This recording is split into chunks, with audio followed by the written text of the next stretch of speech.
This is the Happy Rant Sports podcast, in which Ted Cluck and Barnabas Piper rant about old sports, new sports, sports books, sports movies, and anything else related to sports that they feel like.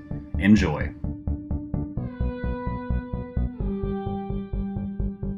Hey, welcome to the Happy Rant Sports podcast. I am Ted Cluck, joined as always in studio by my good friend, my partner in sports radio, Barnabas Piper. Pipe, it's been a while since we've gotten on to talk about sports. I feel like it's been a lot of NFL lately. It's going to be a lot of NFL today. I want to talk baseball strike stuff with you at some point, but not today. I've held off on getting my MLB for point TV. of clarification, Yeah, it's a lockout, meaning the owners are the bad guys, right, as opposed to the players. That's right. Yeah, well, I just want to. We need to make sure we're mad at the right people here. That's right. Well, I'm mad at everyone all the time, as per just life in 2022. Yes, but I'm not mad to be talking about football and about NFL head coaching hires with you, Pipe. So I want to talk about this last weekend's divisional round of playoff games.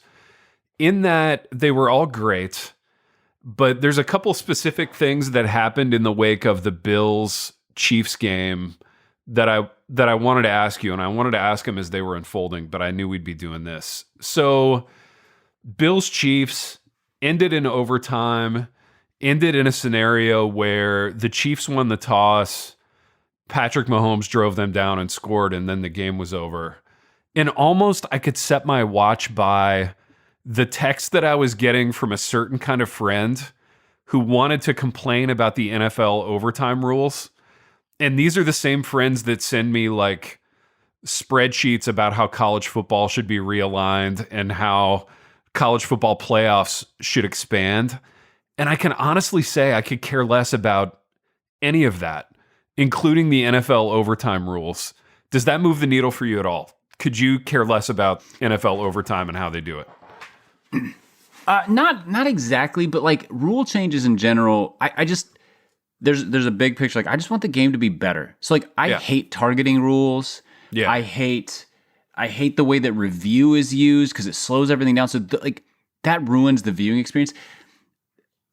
So my gut reaction when that happened was I want more football like this because that game, especially the last quarter, was so spectacularly fun. Yeah. And so I was mad that the game was over. I was disappointed. I felt terrible for the for the Bills because Josh Allen was just a flamethrower. Yeah.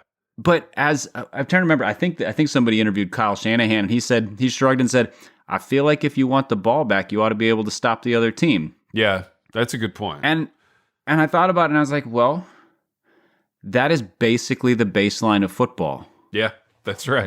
Can you stop the other team and get the ball back? And so, I was like, I guess that's what I was getting. Is there a way to improve overtime? Maybe, but like I don't like the college overtime where they start from the 25-yard line and they just go till somebody ends with a lead. Yeah. The people that were that feels like fake football to me. No, I agree. The people that were outraged about it were talking about it in the kinds of terms where it sounded like Buffalo didn't even have an opportunity to put their players on the field. They were talking about it as though if you won the toss, you got to just like scrimmage on air. You know what I mean? And have that period in practice where you're just running your plays on air. And I was like, no, Buffalo was out there. They allegedly have a defensive genius as a head coach. Like, I don't figure. And Buffalo's out there twice. Like Patrick Mahomes drove them down with 13 seconds left to tie the game. Like one stop in that, like, you get one incompletion, one stop him short of the first down, and they just handed him 70 yards. Like, it's one of those things where you want things to be better because it was such a good game. You wish there was you wish there was more of it. Like, sure, yeah. But the rules were not the problem in that game. Yeah, Buffalo's defensive play calling ended up being the problem in that game. Yeah. So I want to ask you another question about that game, but about quarterbacks in general. The amount of like just slobbering adoration for Josh Allen I feel like has never been higher than it was after that game. And again, I'm not on social, so I'm not seeing it exactly in the same way that you probably are. But like the text that I would get from certain people just ready to like anoint Josh Allen, put him in the Hall of Fame. You know, he's the greatest Buffalo Bills quarterback ever. And I'm like, Jim Kelly went to 4 Super Bowls. He was not too shabby either. I don't know. Like, I guess where are you at conceptually on our need to anoint people right away? I think this is hate it. Yeah, I hate it so much. Okay, yeah, I'd hope that it would elicit that kind of reaction. Talk about that. Anointing anybody cannot happen until there's a body of work. Yeah, So and because you need to see the trajectory. Like Tom Brady for the first like 7 years of his career, was super successful from a winning standpoint and super mediocre from a statistical standpoint. Yeah, like, he was throwing like 13 touchdowns and 9 picks. You know. Yeah, he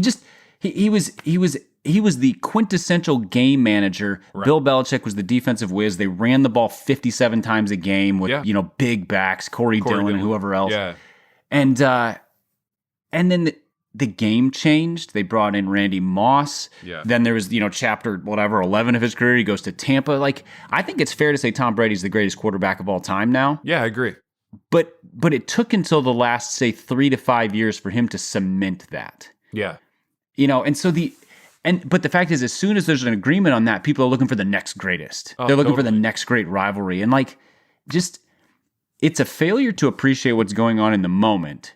Yeah. And it's also a failure to recognize that most guys who have been anointed flare out after a pretty short amount of time. Or they find their ceiling and you're like, they're a good quarterback who has the occasional spectacular game. Right. And so I hope Josh Allen is the next greatest quarterback. But I hope the same thing for Patrick Mahomes. I hope, football is better when every quarterback is perfect. Yeah.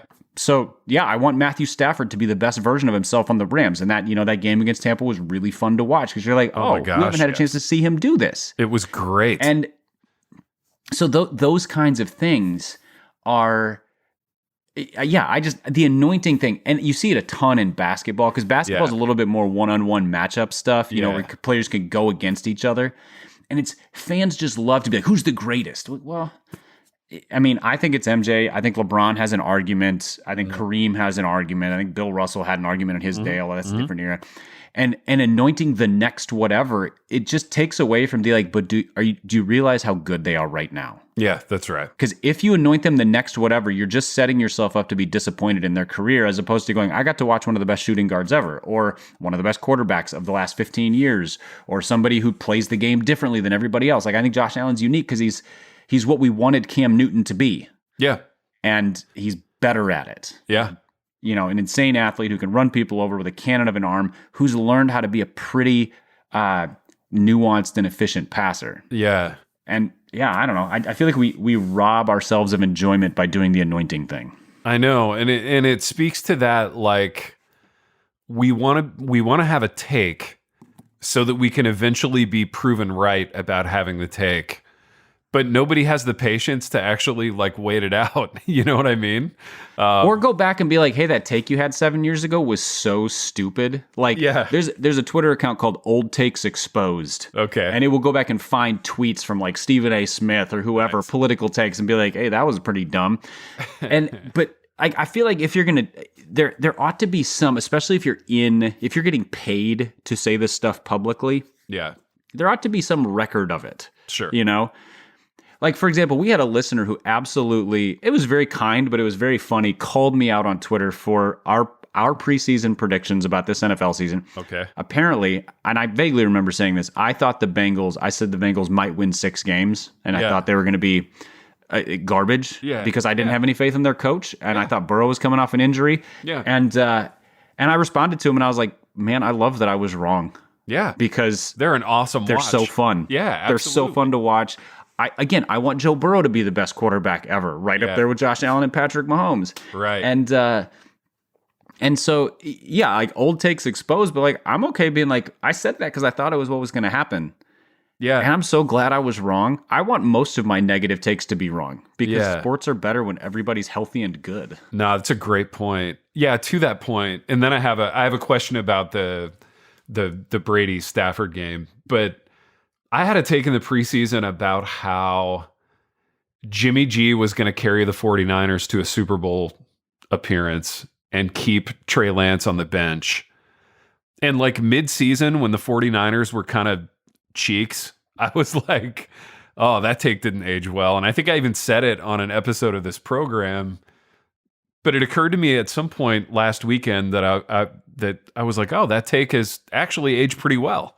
And maybe I'm doubling down on hoping to see that happen. But well, see, I think that take has aged badly only because of the verb carry. yeah, that's right. That's right. I think Jimmy G is the quarterback for a team that could go to the Super Bowl, yeah. who has had his water carried by a great offensive line, a really good running game, Yeah. and a defense that is standing up when it needs to. Yeah. If anybody on offense for them is carrying them, it's Trent Williams and Deebo Samuel with this, with the side of George Kittle. I think Jimmy G sucks.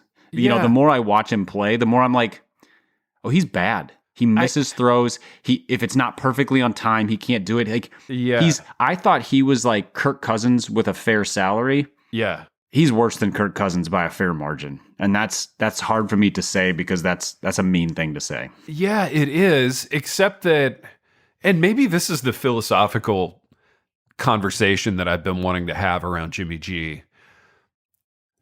I hear what you're saying about him being worse than Kirk Cousins, except that he's played in way more big games and by and large been better in them. So there's that. But also, I think it speaks to the difference in how teams are built, right? So I think that's 100% true. and this is why it was weird to me that Shanahan like mortgaged the future to go get Trey Lance, because it didn't jive with the rest of his body of work, in the sense that I've always been a really big fan of building a really great team and putting resources in other places and then just having a quarterback who can kind of caretake it. You know what I mean? This was like the New York Giants in the 80s model, where you had a great running back, you had an amazing defense, all kinds of resources on that side of the ball, a really good offensive line, and you just managed the game with guys like Phil Simms and Jeff Hostetler, and they managed to make it work and win 2 Super Bowls in the Montana, Marino, Elway, like golden age of quarterbacking. So in the modern conversation, I was always like, why aren't more teams doing it that way? And I think I wanted to see San Fran do it that way to prove that model could still work, because and the fact is they're in a great position to do it because you get 5 years of affordable quarterback play, That's assuming it. Yeah. kind of the Russell Wilson early Seahawks thing, Sure. where you get the rookie quarterback or the rookie contract. So they Yeah. can still do that. But they got Russell in the 3rd round or the 5th round or whenever it was. And, Jimmy G cost 3 first-round picks, or not Jimmy G, Trey Lance. So I don't know. I kind of want to see the model work, because I feel like this season really bore this out in a tangible way. I feel like there's always a scarcity of good quarterbacks. And Kirk Cousins being kind of exhibit A of this, where like a guy has a decent statistical season or two and they pay him like he's an elite quarterback, when in reality he's squarely middle of the pack, right? And he's not winning big games. He's not good in clutch situations. I know that the nerds don't like to talk about clutch, but whatever, it's a real thing. But any Vikings fan can tell you Kirk Cousins is bad in clutch situations. Like he is. You just wait for him to make the dumb play. That's the difference between him and Jimmy G. Like Jimmy G makes a lot of bad throws. He's miss not on throw. time. Yeah. But when the game is on the line, he's a neutral. He's a neutral. Kirk is a negative. And even so this past weekend, so I'm watching this game with Tristan, with my son, who's 19, and we're kind of rooting for San Fran, and we're watching it unfold. And the whole time we were just like Green Bay is one 35-yard over route to Devontae Adams and a field goal away from winning this game. And we kept thinking it was going to happen that way because it had happened that way so many times. But then the Niners get the ball, and Jimmy G, because I had the same concerns you had. I was like, can Jimmy G do this? Or even just keep them in a position to do it? And he hit kind of an intermediate throw to George Kittle, maybe 2 of those in a row. And then I feel like he hit one to Deebo Samuel. And I was like, man, on the road, in the snow, high leverage situation. And for whatever reason, the guy was like dialed in at that point, and I was impressed. And the temptation is to want to take that and make it be a referendum on like all of Jimmy G's career, when really what it was a good 3-play stretch that helped them win a really important game. But I do think that's important. And it's maybe not something that you're getting from a guy like Kirk Cousins. And maybe the big mistake in this whole thing is teams' propensities to take a guy like Cousins and pay him like he's Patrick Mahomes. That's the mistake. Oh, I think we've talked about this. That's my least favorite thing about NFL kind of team building right now is I think it's fair to pay Patrick Mahomes, $50 million a year. Yeah. But when when the trickle down effect of that is paying Kirk Cousins $40 million a year, everything is broken. Yeah. That's one of those guys is worth 40% or 30% or like 20%, whatever it is of your team's salary cap. The other one is Kirk Cousins. Yeah. And so like the fact that Matthew Stafford is getting paid $24 million a year is like, that's appropriate. That sounds about right to me. Yeah. In terms of comparing him to Mahomes or Brady or whoever. And yeah, I hate the there is no middle class of quarterbacks with new contracts. Right. The only middle class are old contracts. I hope that we were going to talk about team building here in a minute and kind of some of the GM hires and stuff. I hope that the new generation of GMs figures out how to do a middle class of quarterback thing where they hold the line and they say, okay, Jimmy, like we would love to have you as our starter this year because we don't have a top 5 pick. And we, the other guys, Aaron Rodgers never hits the open market. Yeah. We will offer you $21 million. We can go up to 25. Yeah. And if, take it or leave it, and he walks and sees what he can get elsewhere, but like they're not going to overpay just because we have to have a quarterback. Yeah. See, I would rather pay Teddy Bridgewater $8 million and be a bad team and then get a good draft pick. Right. Or see if you can get the middle class quarterback at a middle class price and build an actual good team. That's why I think I love the Jimmy G thing. Like he's a middle class quarterback. He's like the working definition of a good middle class quarterback that gives you the freedom financially to have, Trent Williams, Mike McGlinchey, Alex Mack, Laken Tomlinson, and whoever their left guard is, all of whom are like really competent NFL offensive linemen who really make that scheme work. Such that you can plug in, Elijah Williams and then eventually make Deebo Samuel your de facto tailback and your de facto number 1 receiver. Like it's really unprecedented. It's a fascinating thing to see work. And I don't know, I'm enjoying it as sort of I'm enjoying it as a corollary to the whole have a star quarterback thing. And it was the Patriots way. Yeah.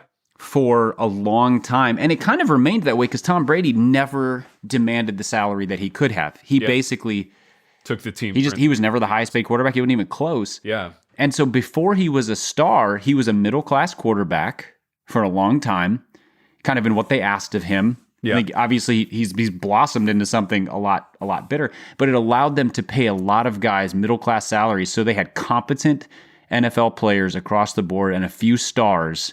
Yeah. Which almost everybody else in the league is a top-heavy roster, like the Rams being the best example. Right. Just, 6 guys get 80% of their salary cap, and the rest of them are like, boy, we hope the stars can make up for it. And then they go get Odell Beckham for like 57 cents, which is it might be the best in-season pickup of the last few years for a team. Yeah, it was really brilliant, and I wanted to see him not be successful for reasons that I really can't even articulate. But I don't know. We'll get into it when we talk about the Browns and when we talk about new GM hires, because I think there's interesting like ground to tread there. I want to run something by you from the Brady Stafford game, which, as you mentioned before, was also a tremendous game and a just a super amount of fun to watch. There was a point in the third or fourth quarter where Brady took a hit, and like Brady rarely takes a hit, and he didn't even fall down. And of course, everybody's yelling and screaming about roughing the passer and all that. And then they cut to a close up of Brady's face, and he's got just like the tiniest dab of blood on his lip. Like the amount of blood that you would get. It was the amount of blood that you get like when your lips are chapped and there's dry skin and you kind of pull it and then it bleeds a little. It looked like that. Or like if you barely nick yourself shaving or whatever. But they photographed it as though he had survived a gunshot wound to the face. And that's how they talked about it. You know, like, oh my gosh, Brady's bleeding. What a warrior. You know, and they're doing like the slow motion, like cutaway as they go to commercial of Brady like trotting off the field. And it kind of shocked me. I was, even for TV, which I have a low view of TV production in the modern era. I don't know. Did that move the needle for you at all? That to me was a really interesting thing.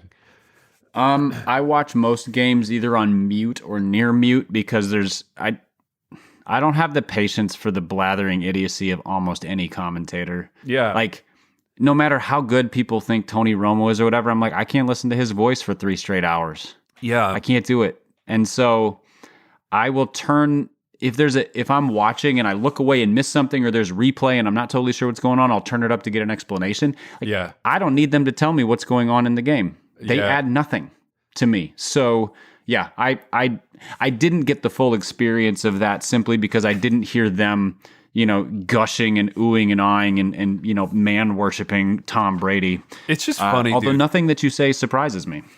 I'm watching these documentaries on Joe Montana. They're on Peacock, which is super random, and they have ended up being everything that I wanted Man in the Arena to be, but it wasn't. And there's all this like, it's like 80s and 90s just football porn for me, and that there's all this new footage of like West Coast offense stuff, which we'll get into in a minute, and like Montana stuff. But like, one of the big takeaways is that guy just took a beating. Like, he just got the crap beat out of him during an era where quarterbacks were taking like a dozen kill shots in one game, you know? So Montana's just getting trucked.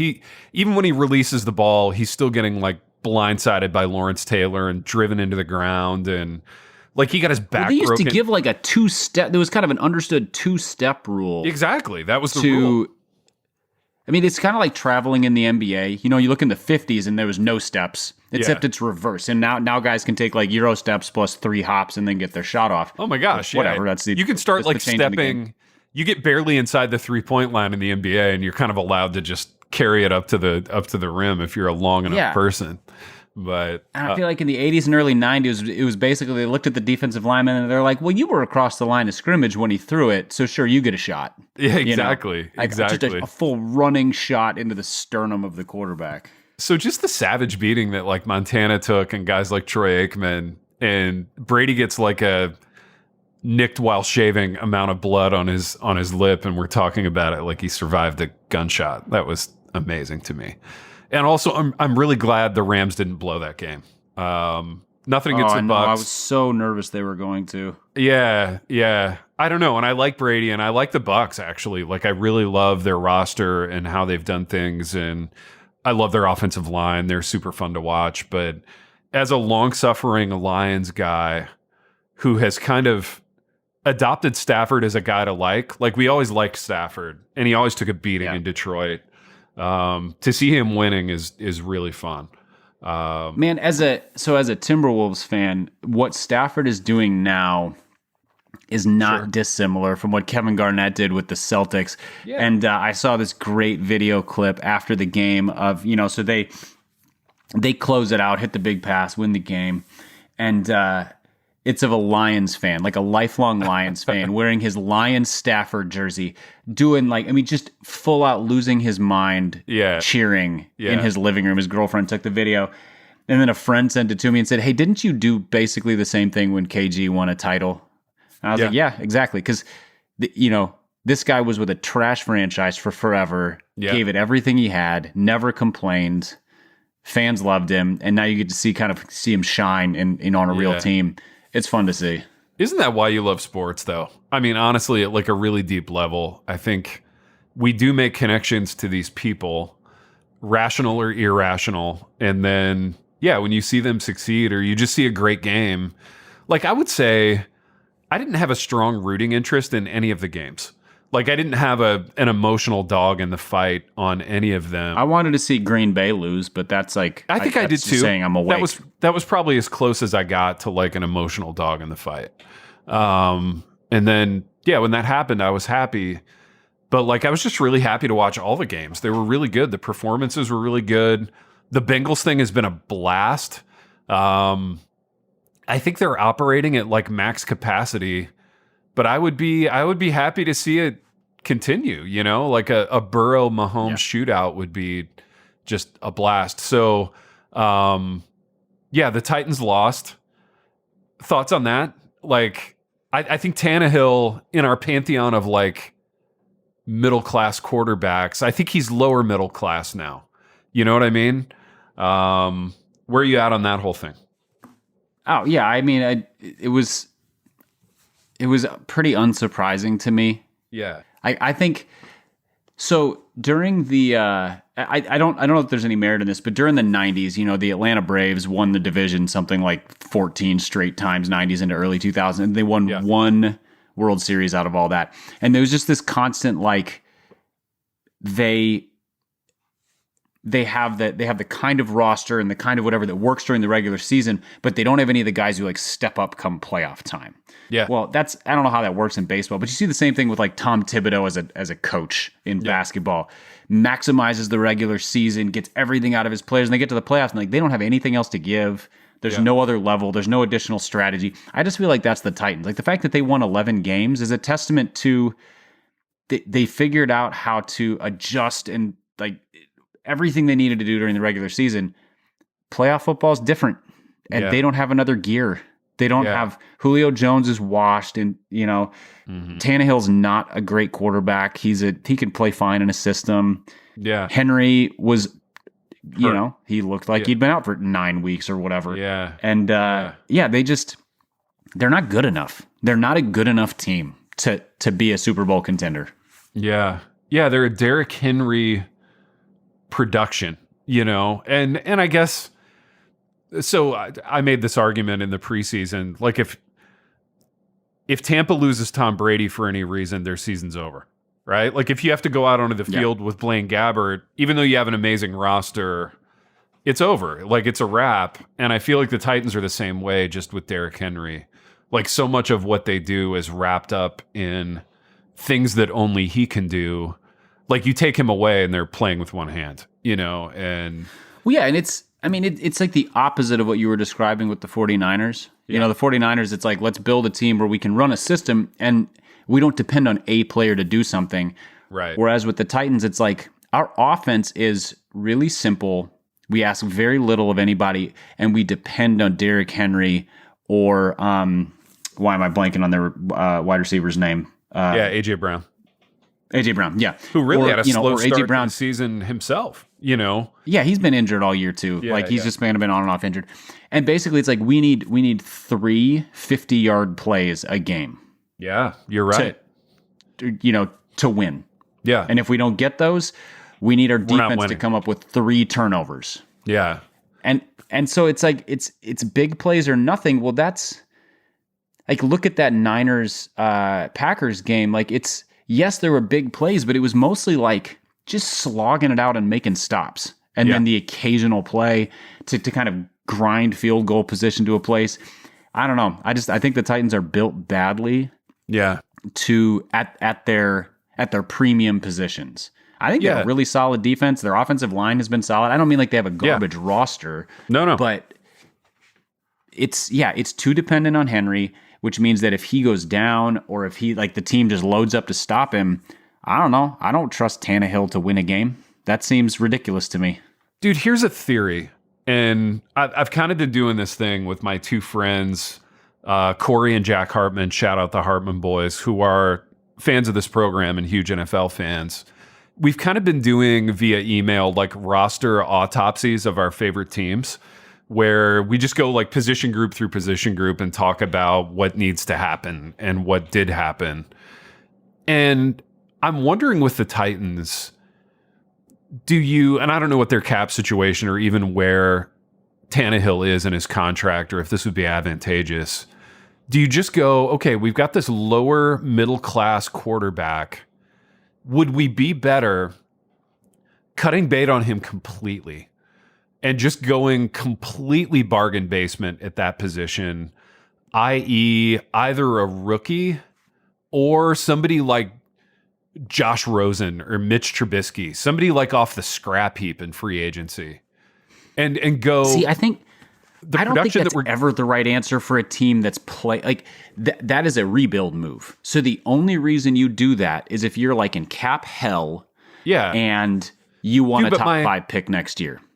My thought would be though, if you do this model and you go really cheap, but then you spend on like a Chris Godwin or a Mike Williams or somebody really elite in free agency and young to pair opposite AJ Brown, and then you've probably still got some money left over to sign like I don't know, some upper third of the league guard who you can plug in, and you make your roster just gradations more elite around the position, figuring that like even if quarterback play gets a little bit worse, we're going to be better enough to make up for it and then some. I don't know. I'd like to see somebody try that because... See, I think Tannehill's the kind of quarterback you do that with because he is a lower middle tier, and I don't think he's getting paid an unreasonable amount of money. Like, if you do that with Trubisky, you're a 7-win team max. Like, if he plays his best football or they have the best defense in the league, which they're not going to. They're going to probably have a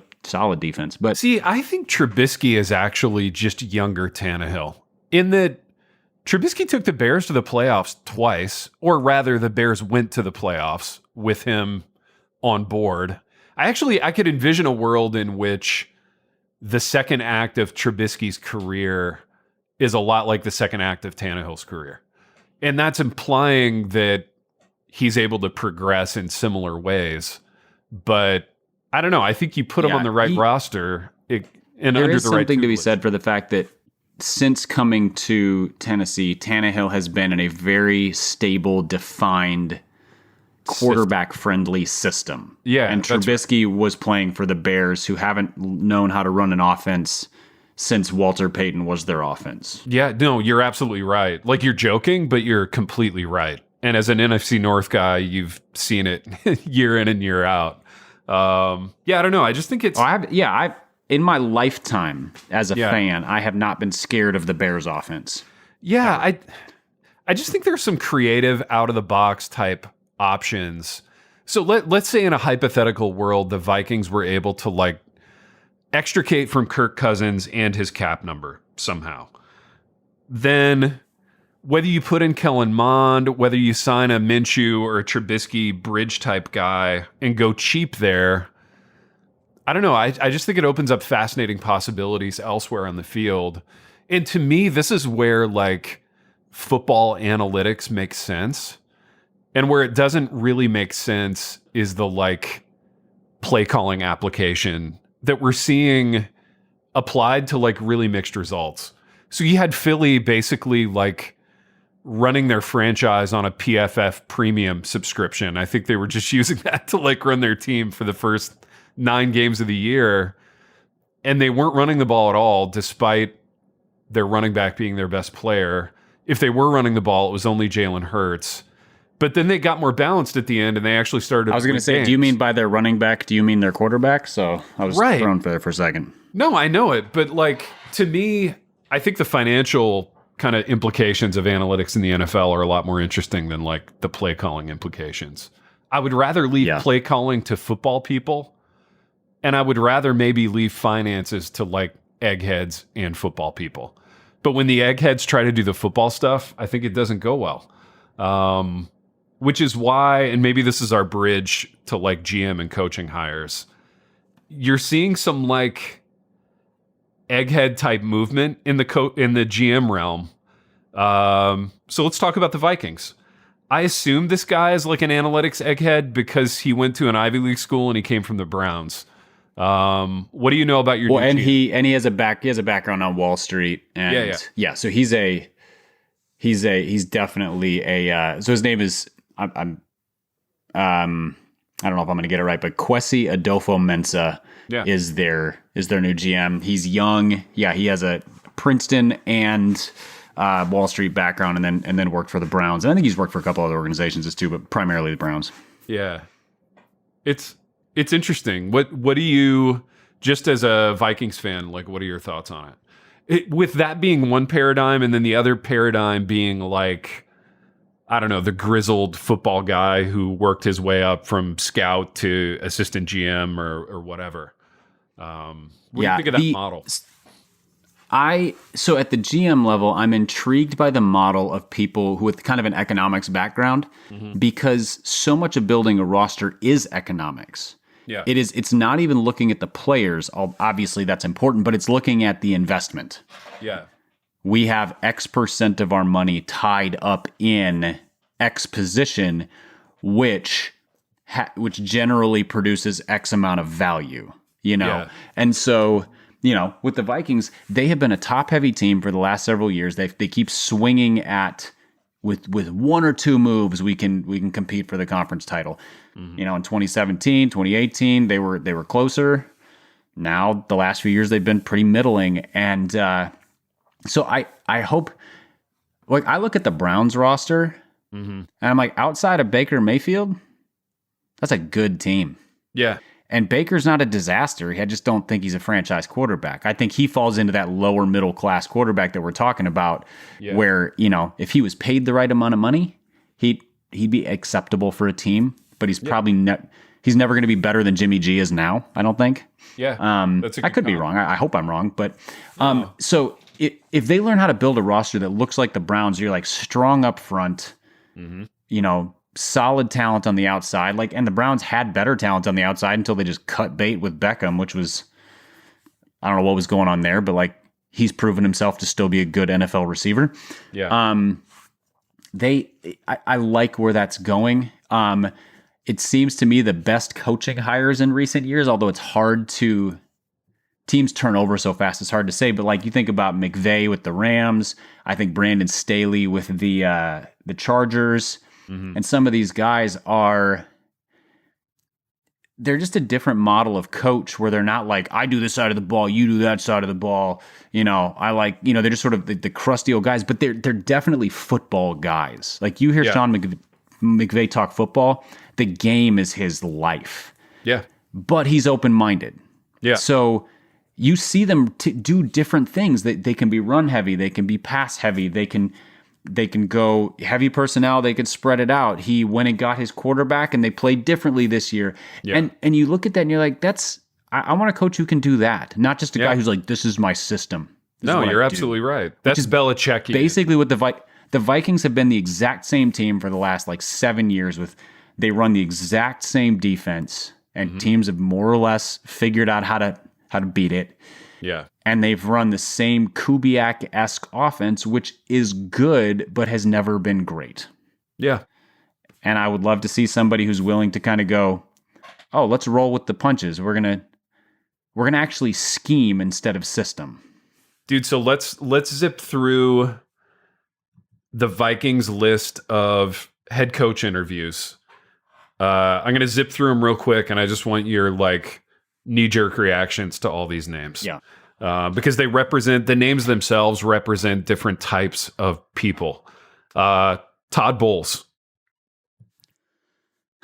I'm open-minded. Bowles didn't have a great ability to coach. I think he coached the Jets before, and he's been coaching the Bucs defense. And I will say this, as a principal, I don't like the alternating offense-defense thing. We had a defensive head coach, now we need an offense. Then you just end up with the opposite weaknesses.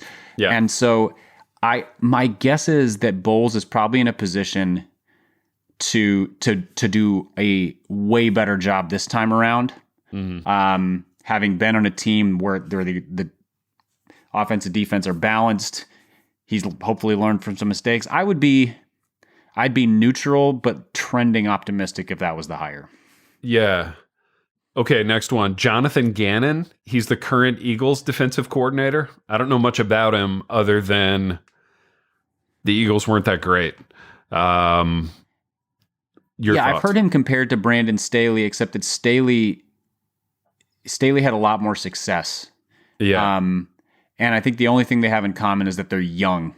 And so Gannon seems like a guy who probably needs to go through I don't want him. I don't want a guy with minimal experience or coming from a team with minimal success.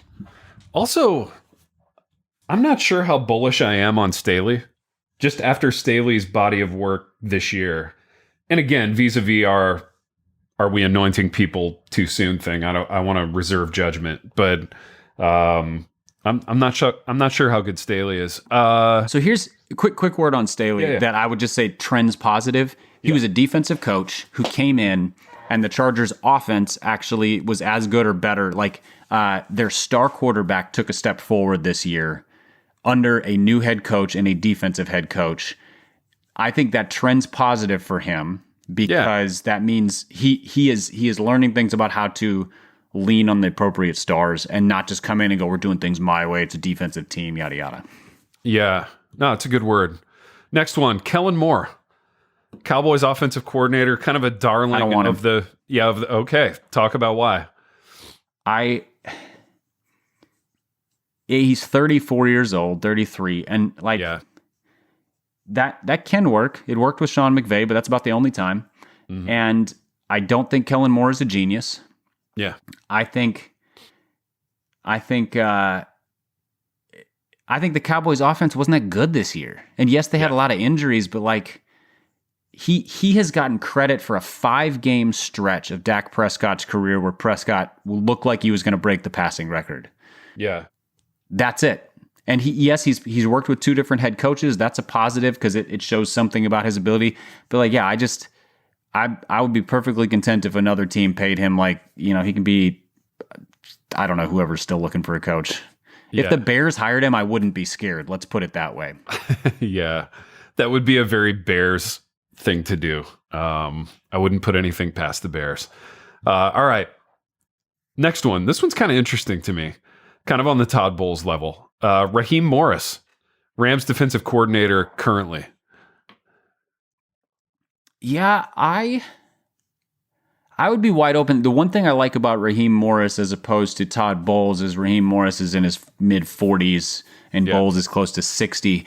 Yeah. And I do think it's rare for an older coach to be pliable, to learn, to adjust with the game. Mm-hmm. Morris has done, I think he's done some interim head coaching. He's coached offense, he's coached defense.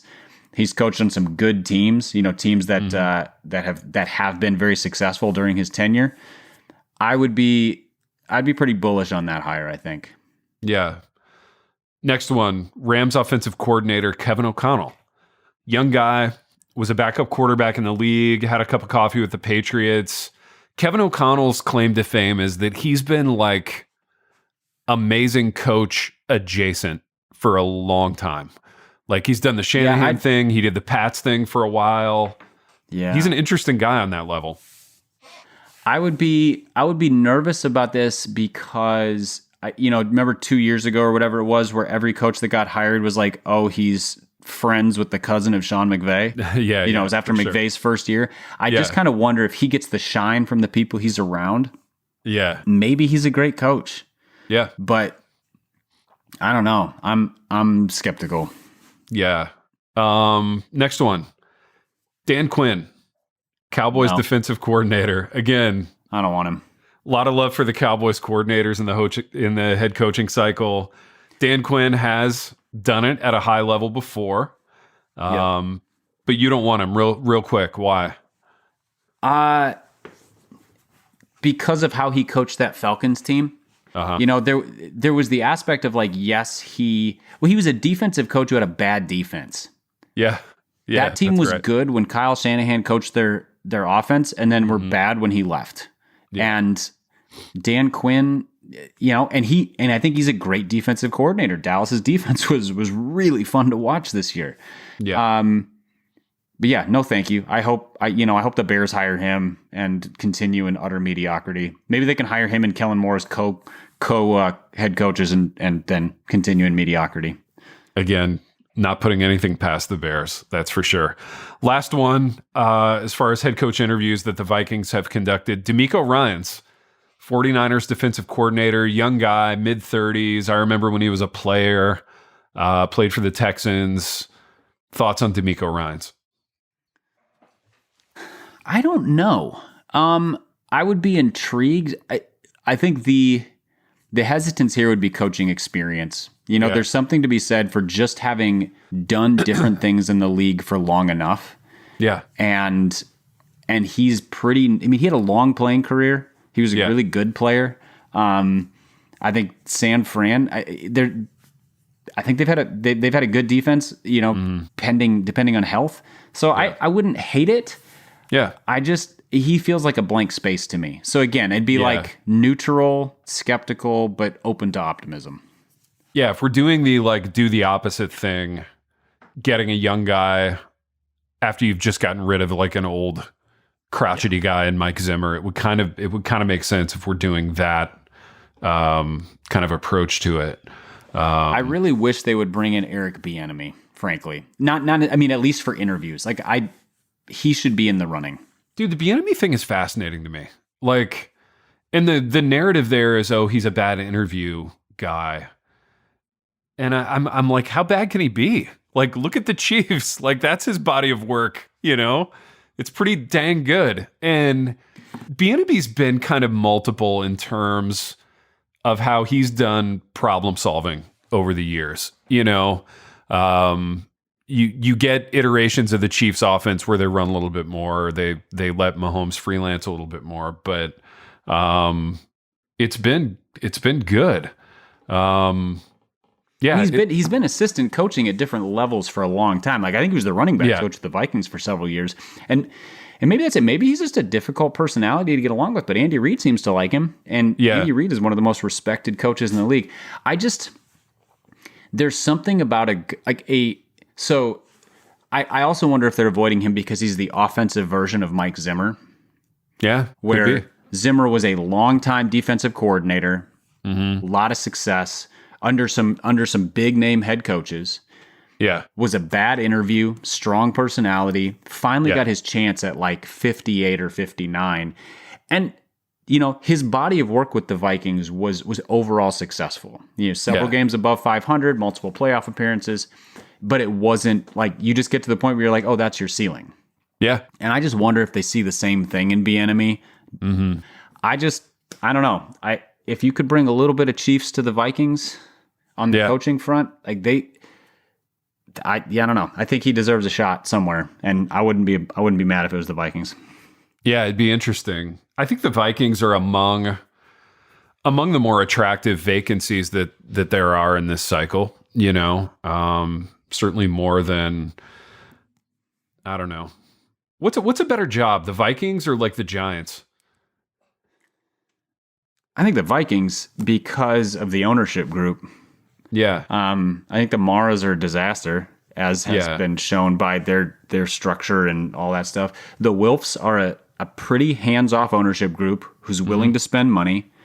They let their last GM and coach stay in place for a long tenure, even through some bumpy years. So it wasn't like a knee-jerk rough year, fire them, which I think is pretty essential to team success. They built the best team facility like in the NFL in terms of practice and health facilities and all that. So, I mean, it from an organizational standpoint, it's a great gig, assuming that this new GM is good. So, if coaches should be eager to take it, and they have some decent talent, with some flexibility in the next year. You know, so yes, Kirk Cousins is taking up a ton of money now, but he rolls off the books next year if they just let him walk. That's true. Yeah, that's very and true. then you free up that money. Yeah, you have a hole at quarterback, but like you got options to fill it. They've invested a lot in a young offensive line. They've got Justin Jefferson, who's a top 3 or 4 wide receiver in the league. Yeah. And so forth. So there's a nice baseline to work with. Dude, I have one last hiring cycle thing to talk about, and then we should probably wrap it. I sort of adopt a bad team every year to be interested in, which is dumb because I'm already a Lions fan, which means I'm already interested in a bad team every year. But I kind of got into the Texans thing when it seemed like the Texans were just doing this huge purge, right? They're trading everybody. They're stockpiling picks. They're putting together this like major league-esque, like Cleveland Indians circa major league roster where it's everybody else's cast-offs and castaways. And they even hire this head coach, David Culley, who felt like just a lame duck. I mean, he felt like what he ended up being, which was like total sacrificial lamb. A sacrificial lamb. And yet they win 4 games and they're in 4 or 5 other games and they played hard the whole season. Like, I looked at Culley's body of work and I'm like, I would have loved to have been a fly on the wall in team meetings because he's clearly good at leading men. Like, something was working in that building where those guys were playing hard and they were bought in, even as like their stars were getting traded and the Deshaun Watson thing, continued to devolve. Culley had that team playing really well. And I was just impressed by the coaching job that he did in maybe the worst circumstances of all time. Like, I'm sure if we delved into the annals of NFL history, there have been worse circumstances than that. But I'd be hard pressed to come up with one off the top of my head. So there's a part of me hired from. I want to say, and I'm probably wrong about this, and I'll get well actually. I think he was on their staff as like a receivers coach. I think he was in-house when he got hired. You know what? I'm just going to look it up. So I know the culture of these things, and the expectation is that, if you're a rebuilding team like the Texans, you just have to always sort of, he was the Ravens as a receivers coach right before the Texans. Okay. So the understanding is in this era that you're hiring somebody exciting, right? That like you're getting a face of the franchise and rebuilding. But there's a part of me that thinks Culley did a really good job. Like, the guy probably did a masterful job with that group, with like Davis Mills and Tyrod Taylor starting games. I don't know. I think he did a really good job. And if they got the right person to put a roster together, you could do worse with the head coach hire, and they probably will. They'll probably find a way to do worse with it. Any thoughts on that at all? Yeah, similar feelings towards him as a coach. I obviously didn't pay that much attention to them this year, but every time I looked up, they were being more competitive than I anticipated. And I don't know why they fired him. That. I think they just fired him because the plan was to fire him. Yeah, and cause where are they going to be next year that's better than this year? That's the thing. Like maybe they're bringing in a new GM or something. But I think they just replaced their GM last year.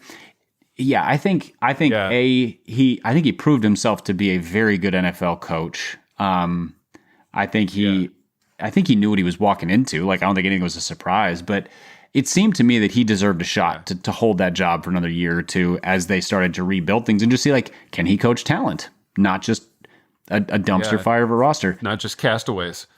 That's it. I just think the way that go ahead. I was just say, let me throw out what it kind of fits the same conversation, but another former head coach who did better, especially in retrospect, than anybody expected, who probably deserves another shot, but I don't know if he'll ever get one, and it's Jim Caldwell. I'm a huge Jim Caldwell fan. Huge. He's an adult. Players seem to like him. He had a winning record with the Lions. Like, I feel like that should just be at the top. He had a winning record resume. with the Lions. And the fact that they fired him for Matt Patricia just like sticks in my craw. I mean, that's a tough one. That's a hard thing to wrap your mind around. But yeah, I think really competent, by all accounts is just really great in the building with people, not sexy, right? I mean, you're not, and this is where I was going. I just think hiring a coach in this era, it's very it's very culturally and narrative driven, right? So you have to either get the guy who's been to a Super Bowl before, or you've got to get the young genius. And there's kind of no other category. In the same way that there's like no middle class quarterback category in the NFL right now, I just think there's no paradigm where you're hiring somebody other than like a young genius or a guy who's been to a Super Bowl. And Right. I think guys like Caldwell exist in this really interesting space where I think there's a lot of meat left on the bone for somebody like that, because he was able to do some pretty interesting things with a pretty bad roster in Detroit, in the same way that Cully did really interesting things with a really bad roster in Houston. I'm intrigued by it, and I'm intrigued by what that person would do with a good roster. Yeah, I wouldn't be mad if a team, now I don't think the Vikings should hire Caldwell, because I don't know that they need to bring in a guy like that. But a team like the Giants or like the Jaguars, the Jaguars are honestly the Jaguars are going to should go have hired with Caldwell. Leftwich, but a team that has been utterly dysfunctional, to bring in a guy like Caldwell would make a ton of sense. Yeah. Who just respects his players, High is character, respected by, classy. has a history of overcoming honestly, obstacles and not in winning in bad situations. That was the one that made the most sense for me for Jacksonville. Although there was a Jacksonville kind of moving part in which they really had to like re-win their fan base. And I think the fan base really wanted Leftwich. And Leftwich has proven himself to be creative and a good coach. And he kind of has the like young genius coordinator pedigree that we're talking about. Yeah, but more tenured. in addition like to he's been doing it with but more tenured. Yeah. a couple years with a couple different kinds of quarterbacks. Like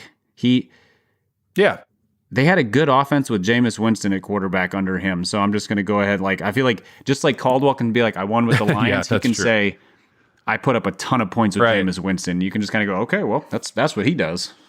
Yeah. And in the same way that you kind of want your takes to be wrong, like I want Byron Leftwich to be successful. Like I remember him as a player. He seemed like a good dude. It'd be nice to see Jacksonville not make a complete shambles out of Trevor Lawrence's career. I'm pulling for that in theory, but you're right. We're going to get through this cycle, and chances are Caldwell and definitely Cully are both jobless at the end of it. You know what I mean? Because they're not the kind of sexy hires that teams are making right now. But honestly, I think Caldwell could be interesting for a team like the Raiders. They've been through so much kind of off the field upheaval. It would seem wise to bring in someone like that. And he's like the anti-John Gruden in terms of steadiness, calmness, respectability, like everything that Gruden is. Maturity, the whole generally not being a jackwagon. Exactly. Pipe, we should wrap this. This has been fun. It's been a lot of fun to talk NFL and coaching cycle stuff, and talk a little Viking strategy moving forward. So, do you have like a strong opinion on who you would like to be in the Super Bowl based on who's left? I mean, the most fun team to see go would be the Bengals. I agree. I'm really kind of pulling for that. Just from I think the Bengals would be the most fun. Like a Bengals Rams would be the most fun matchup that'd be to sweet, watch. dude. The problem is I would want them both to win. I want Stafford to win, and I want Bengals fans to not be miserable. So that would be my rooting interest. I would love for my preseason Niners take to come true, but I think I would love for Stafford to play in a Super Bowl more. So I'm also pulling for like Stafford Burrow, Bengals Rams. I think it'd be a lot of fun. It'd be a good uniform Super Bowl. I'd be a fan of that from that standpoint. Really the only uniform combo that doesn't work would be San Fran, Kansas City again, which was just a gross. Too many shades of red and yellow. Super Bowl uniform. Yeah. Too many shades of red and yellow. It just looked like mustard and ketchup running around all over the field, and it was bad. But Rams Bengals would look nice. Bengals Niners would be a nice like kind of vintage. I would want them both to be like Bowl. what we're going to wear 1989 uniforms. That's what I would want. I'd be so thrilled. Badly in my heart. Nothing Nothing would make me happier than that. But we shall see. We'll see what happens. We'll see what happens with these coaching hires. Pipe, it's been a pleasure. We've done what we always do, in that we've wandered to and fro throughout some sports conversation. And until next time. The Happy Rant is brought to you by Resonate Recordings. If you go to resonaterecordings.com, you can see the full range of services they offer. So if you're considering starting a podcast, they are the ones we recommend going with. Again, go to resonaterecordings.com to see their prices, to connect with them and ask any questions, and to see what they can do to help you launch, edit, master, and improve your podcast. Again, go to resonaterecordings.com to see what they can do to help you launch and improve your podcast.